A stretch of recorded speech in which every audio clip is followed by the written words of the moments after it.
Et c'est le sourire de Stéphane Blakowski. Bonjour Stéphane. Bonjour Guillaume, bonjour Julie. Bonjour. Alors, l'argent fait-il vraiment le bonheur? Un Américain s'est longuement posé la question après avoir gagné $1 million au loto.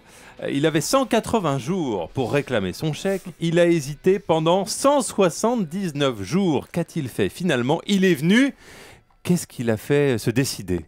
C'est l'amour, Guillaume. Ah. C'est l'amour. Je dis l'amour, en fait, c'est surtout sa femme. C'est Oui. surtout sa femme qui l'a convaincu parce que, au départ, lui, il s'appelle Raleigh Hill, il a 52 ans, il est bagagiste, une vie modeste, mais quand il a gagné son $1 million, sa réaction, c'est d'avoir eu très peur. Il s'est dit que c'était un peu comme une maladie, enfin, ça peut paraître provoquant, mais c'est une sorte d'Alzheimer à l'envers, gagner $1 million. C'est-à-dire que même si vous restez, vous, très lucide, ce sont les autres qui ne vous reconnaissent plus, convaincus que vous êtes devenu quelqu'un d'autre parce que vous êtes devenu riche. Alors lui, il voulait rester lui-même, donc il a caché à tout le monde, même à sa femme, son billet.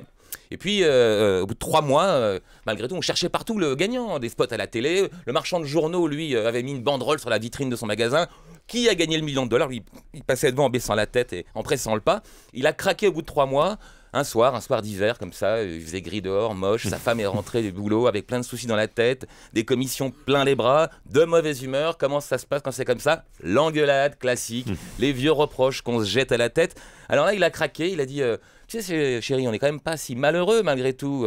On s'aime, on est en bonne santé, c'est bientôt le week-end, puis j'ai gagné $1 million.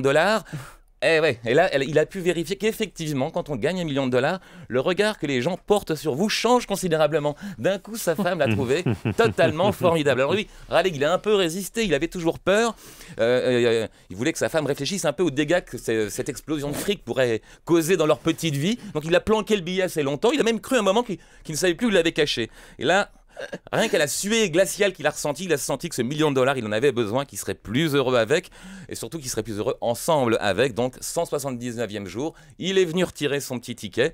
Ils ont fait tous les deux la photo, et elle a l'air de sourire beaucoup plus que lui sur la photo. Enfin, si ils ne veulent pas de cet argent, il y a toujours une possibilité, c'est de le rendre. Il aurait dû nous demander, nous on lui aurait dit de le prendre cet argent. Réfléchissez un petit peu. Vous savez combien j'ai gagné au loto de la Saint-Valentin? Non. 6,10 €. Waouh, Oh. vous êtes une femme heureuse.